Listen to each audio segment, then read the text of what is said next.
Assalamualaikum warahmatullahi wabarakatuh. Jumpa lagi dengan channel Rifan Fajrin, belajar dan berbagi bersama. Oke, kali ini kita akan bersama-sama membahas soal PAS, penilaian akhir semester untuk kelas 3 tema 2, tema menyayangi tumbuhan dan hewan. Jangan lupa berdoa sebelum mulai belajar. Oke, kita mulai dari soal PPKN ya. Ini soalnya semuanya pilihan ganda ya. Dari nomor 1, lambang dari sila kelima Pancasila ya, seperti ini ya. Ini lambangnya adalah padi dan kapas ya. Bintang ini sila pertama, pohon beringin ini sila ke-3 ya. Kemudian untuk kepala banteng ini sila ke-4, sedangkan sila kelima adalah padi dan kapas. Lanjut ke soal nomor 2 ya, sikap yang harus kita kembangkan guna mewujudkan persatuan di dalam keberagaman, yang mana apakah A, menerima keragaman suku dan budaya yang ada sebagai kekayaan bangsa, memandang rendah, menghapuskan atau menganggap suku budaya sendiri yang paling baik dan hebat. Jawabannya adalah yang A ya, menerima keragaman suku dan budaya yang ada ya sebagai sebuah kekayaan bangsa. Kita tidak boleh memandang rendah suku maupun budaya yang lain. Menghapuskan perbedaan yang ada juga tidak boleh kita lakukan. Kemudian menganggap suku dan budaya sendiri yang paling baik dan paling hebat, ini juga tidak tepat. Kalau menganggap suku dan budaya sendiri ini hebat, kita bangga kepada suku dan budaya sendiri, itu boleh ya.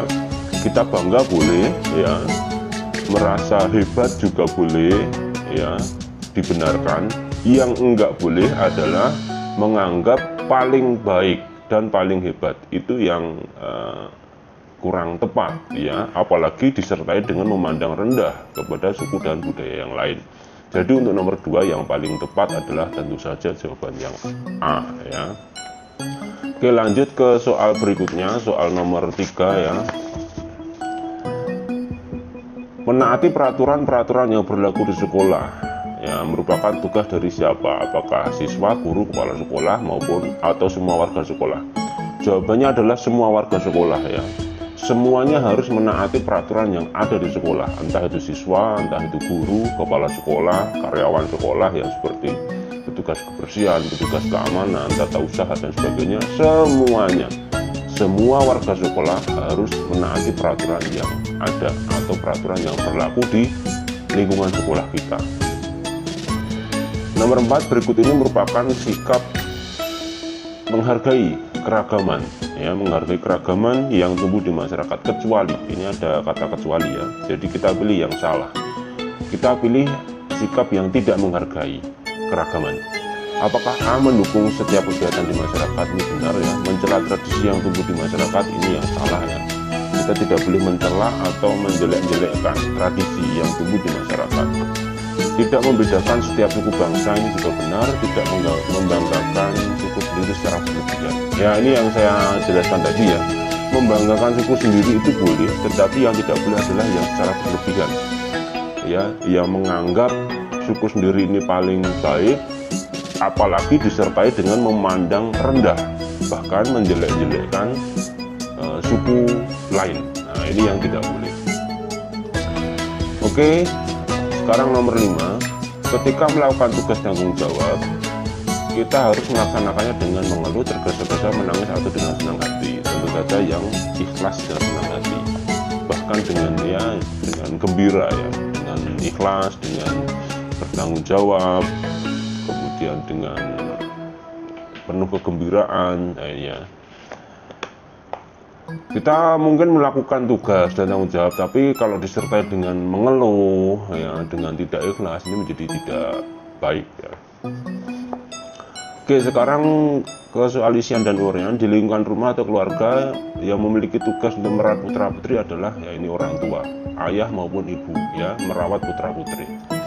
Biasanya jawaban yang sering dilontarkan oleh teman-teman adalah ibu ya.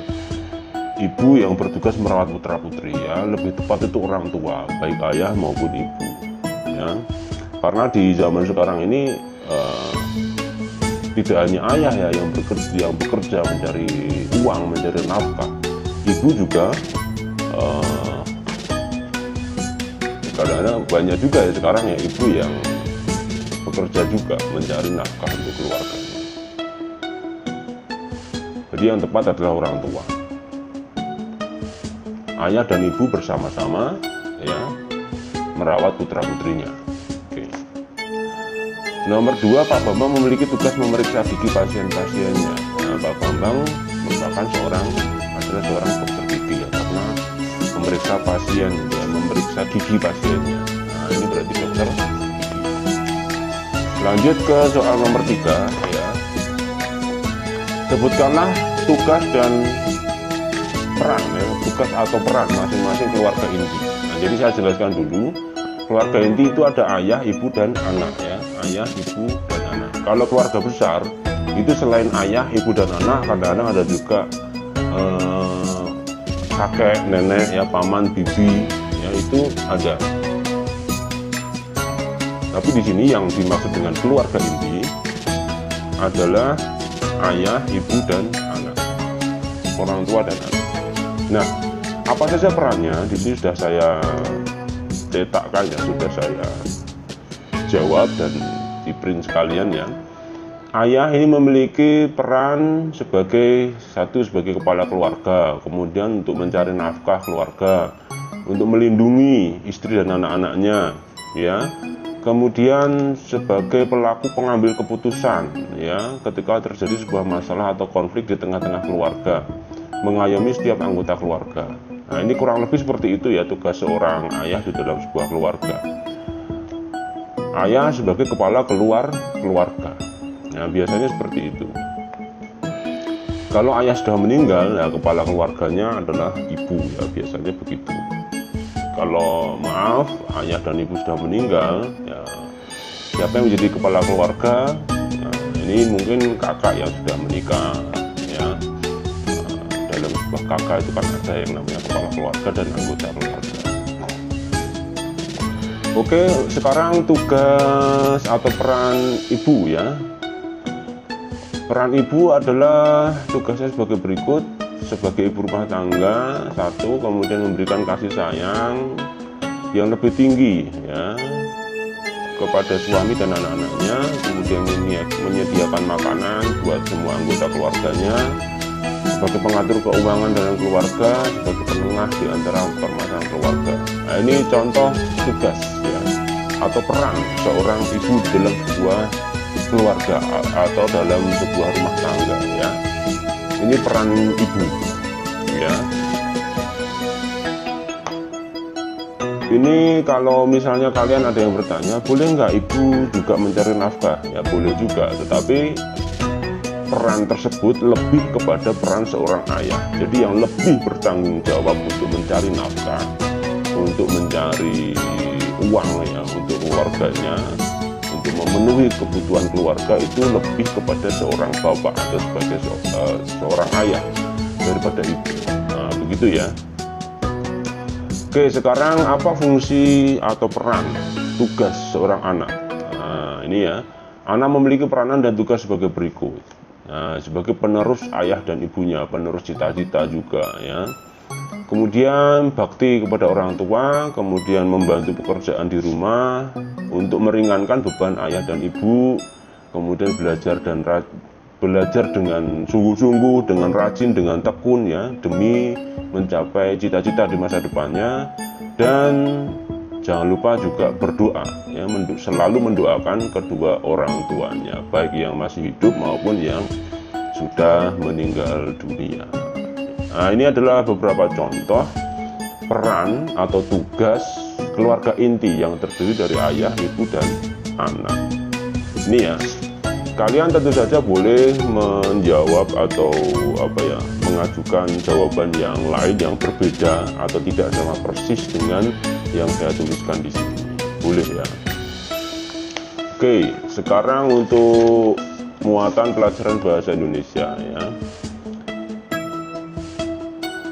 Soal-soal pilihan ganda, tanaman sangat membutuhkan hal-hal di bawah ini untuk pertumbuhannya, kecuali apa? Apakah sinar matahari, air, pupuk, atau pot? Nah, ini kecuali berarti pot ya. Ada juga tanaman yang ditanam tidak di dalam pot ya, tapi langsung ke tanah. Jadi kalau sinar matahari jelas, air, pupuk itu juga jelas ya, dibutuhkan oleh tanaman untuk pertumbuhan. Kemudian nomor 2, wawancara adalah salah satu cara untuk mendapatkan informasi dari seorang narasumber. Narasumber itu adalah seseorang yang diwawancara atau yang diberikan pertanyaan. Nah, jawaban-jawaban dari seorang narasumber inilah ya yang berisi informasi yang ingin didapatkan oleh seorang pewawancara atau seorang pencari berita, reporter tentunya, atau wartawan. Oke, kalau pewawancara lah, ini pewawancara ini adalah orang yang bertanya atau orang yang ingin mendapatkan informasi. Nah, kemudian untuk yang soal yang nomor 3, contoh sikap menjaga kelestarian lingkungan di sekitar kita. Yang mana? Apakah berburu, reboisasi, membuang sampah di sungai, atau menebang hutan secara sembarangan dan liar? Tentu saja melakukan reboisasi. Masih ingat apa itu reboisasi? Reboisasi adalah penanaman kembali atau penghijauan kembali. Jadi kita menanam pohon-pohon ya di tempat-tempat yang gundul atau yang tidak ditumbuhi oleh pepohonan. Nah, ini reboisasi, penghijauan kembali. Setelah ditebang ya kita ganti tanamannya, kita ganti ya dengan tanaman-tanaman yang baru. Kemudian untuk menebang hutan itu boleh nggak dilakukan? Boleh ya, tapi harus tebang pilih. Maksudnya tebang pilih itu bagaimana? Ya kita menebang pohon yang memang sudah waktunya ditebang, yang sudah bisa dimanfaatkan, atau yang sudah berumur cukup ya, atau sudah cukup tua, dan kalau tidak ditebang itu justru membahayakan, itu bisa ya. Yang enggak boleh, yang tidak boleh adalah menebang hutan secara sembarangan dan liar. Istilahnya adalah disebut dengan illegal logging ya, penebangan hutan secara liar atau pembalakan liar yang tanpa izin tentunya ya. Oke, sekarang yang nomor 4, Dina sedang menggali informasi tentang cara budidaya ikan lele. Narasumber yang tepat adalah Suninte. Nah, kalau mau mencari informasi tentang budidaya ikan lele, berarti narasumbernya yang tepat adalah peternak ya. Kita bertanya, mencari informasi dari seorang peternak ya. Dokter, pelayan toko, tukang bangunan tentu saja tidak tepat ya. Dokter ini kalau kita ingin mencari informasi atau bertanya-tanya tentang kesehatan ya. Pelayan toko dan tukang bangunan mungkin juga ada yang tahu ya, ada yang tahu tentang cara budidaya ikan lele, tetapi kalau dia ahli dalam bidang itu, tentu saja yang lebih ahli tentu saja adalah seorang peternak ya. Oke, lanjut ke soal nomor 5. Nilai kebaikan yang terdapat dalam sebuah dongeng disebut dengan tokoh, setting, amanat, atau watak. Nah, nilai kebaikan itu disebut amanat ya, atau pesan moral. Kalau tokoh itu adalah pelaku dalam cerita. Setting itu latar ya, tempat atau waktu kejadian dalam sebuah cerita, itu setting. Kemudian kalau watak itu adalah sifat atau karakter dari tokoh-tokohnya, karakter dari pelaku-pelaku dalam cerita. Lanjut ya, cukup jelas ya untuk yang nomor 5. Kita lanjutkan. Titik-titik cara merawat bunga mawar. Nah, ini kata tanya yang tepat adalah apa? Bagaimana? Nah, kata tanya yang tepat adalah bagaimana? Bagaimana cara merawat bunga mawar? Karena yang ditanyakan adalah cara atau proses ya. Maka kata tanya yang tepat adalah bagaimana? Bagaimana cara merawat bunga mawar? Kalau siapa tentu saja tidak tepat ya. Siapa itu kata tanya untuk menamakan, untuk menanyakan seseorang atau sebuah nama. Itu siapa? Kapan? Kata tanya kapan digunakan untuk menanyakan waktu ya. Di mana itu menanyakan tempat ya. Mengapa itu digunakan untuk menanyakan sebuah alasan, ya, atau sebab-sebabnya, penyebab sebuah kejadian, itu kita gunakan mengapa, ya. Kalau untuk menanyakan jumlah atau sebuah harga, kita gunakan kata tanya berapa. Nah, itu ya, diingat kembali untuk kata tanya ya, atau kalimat tanya. Sekarang nomor 2, dongeng bercerita tentang binatang dan pelaku ceritanya juga binatang. Maka dongeng tersebut dinamakan dengan fabel, ya. Fabel itu adalah cerita tentang binatang, tokoh-tokohnya adalah binatang. Fabel, ya, diingat-ingat, fabel itu dongeng tentang binatang. Kemudian untuk yang nomor 3, sebutkanlah 3 jenis profesi dan apa pekerjaannya. Nah, kita diminta untuk menyebutkan 3 saja profesi dan apa pekerjaannya. Nah, ini saya sebutkan beberapa contoh profesi, ya, dan apa pekerjaannya. Profesi yang pertama ini dokter. Dokter ini tugasnya adalah memeriksa. Tugasnya atau pekerjaan ini memeriksa dan mengobati pasiennya agar diberikan kesembuhan. Untuk profesi yang kedua ini seorang hakim. Hakim ini pekerjaannya adalah mengadili perkara. Polisi adalah menjaga ketertiban. Kasir ini melayani pembayaran pembeli. Pramuniaga melayani pembeli. Dosen menyampaikan ilmu kepada mahasiswa atau mahasiswi. Kalian boleh nggak untuk menyebutkan profesi yang lain? Tentu saja boleh. Masih banyak profesi yang belum disebutkan di sini. Misalnya adalah profesi guru, ya, kemudian petugas kebersihan, kemudian satpam, ya, kemudian pedagang, kemudian masih banyak lagi, tukang parkir, pejabat pemerintah, pegawai pemerintahan, ya, banyak sekali, tentara dan sebagainya. Bisa kalian sebutkan sendiri-sendiri dan apa saja pekerjaannya. Ini hanya sebagai contoh saja, ya. Lanjut ke soal matematika.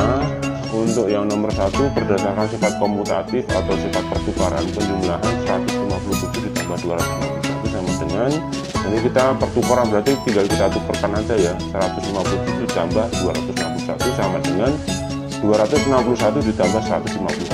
Berarti jawabannya yang C, ya, tinggal dibalik aja.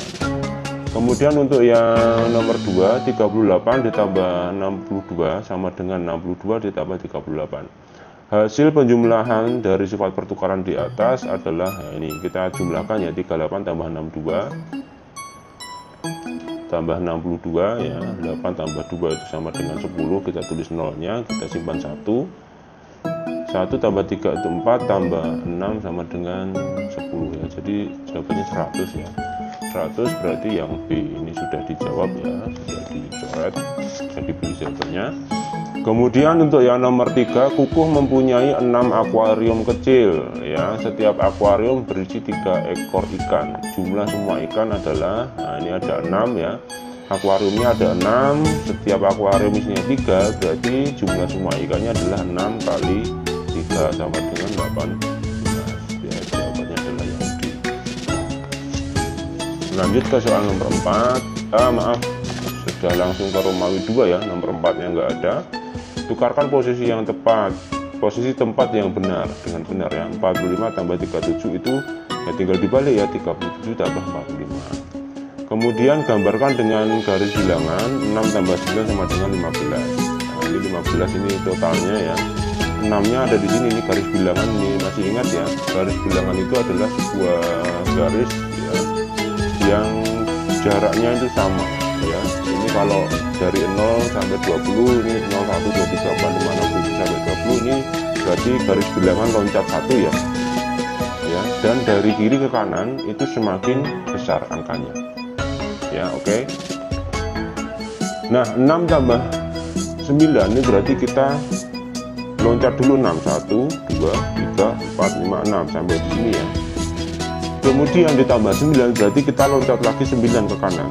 1, 2, 3, 4, 5, 6, 7, 8, 9. Nah, di sini, ya. Jadi 6 ditambah 9. Nah, ini hasilnya adalah 15. Nah, begitu ya, ini sudah cukup jelas ya, 6 kemudian 9 hasilnya 15 gitu ya. Kemudian untuk yang terakhir, bagian terakhir adalah soal PJOK ya. Asep melakukan gerak menarik dengan dua tangan, kaki kanannya ditekuk ke depan. Pandangan Asep tepatnya adalah ke arah depan ya, bukan ke belakang, bukan ke kanan maupun ke kiri. Kemudian nomor 2, Dewi berolahraga lompat jauh di sekolahnya. Lompat jauh dilakukan di bak pasir ya. Kalau matras ini digunakan bukan untuk lompat jauh, tetapi untuk gerak roll ke depan misalnya ya, untuk senam ya. Kemudian untuk lompat tinggi ya, lompat tinggi juga ada matrasnya ya, ada matrasnya supaya kalau pas mendarat atau jatuh itu tidak sakit ya, masih tetap aman. Bukan di rumput dan juga bukan di kolam. Kalau kolam ini bukan lompat jauh tetapi loncat indah ya, loncat indah ini di kolam. Kita meloncat ya, dengan yang dinilai adalah gerakan keindahannya. Selanjutnya untuk nomor 3, berlari bertujuan untuk melatih otot, berlari tentu saja untuk melatih otot kaki ya. Kemudian nomor 4, Nunu ingin berolahraga. Sebelum olahraga Nunu melakukan pemanasan. Nah, kalau selesai itu melakukan pendinginan. Nomor 5, setelah berolahraga sebaiknya kita meminum air putih ya, bukan es batu, air jeruk atau jus ya. Jus juga bagus ya, tetapi yang paling mudah didapatkan dan sebenarnya sehat itu adalah air putih ya.